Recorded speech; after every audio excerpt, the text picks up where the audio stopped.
फैसलाबाद के इलाके पनमा में मेले से 2 ख्वाजा सरा अगवा।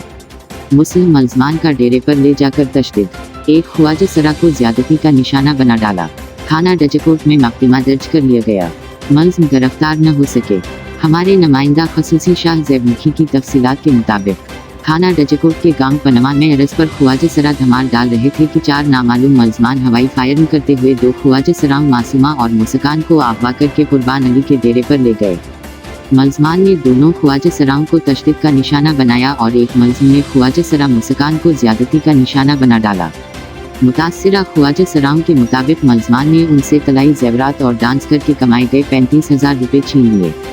मुतासिरा ख्वाजा सराओं के मेंजर अब्बास अली की दरख्वास्त पर थाना डजकोट पुलिस ने दोनों ख्वाजा सराओं का मेडिको लीगल करवाकर दौरान डकैती जख्मी करने और ज्यादती का निशाना बनाने की 2 दफात के तहत मुकदमा दर्ज कर लिया है, ताहम कोई मुल्ज़िम गिरफ्तार नहीं किया जा सका।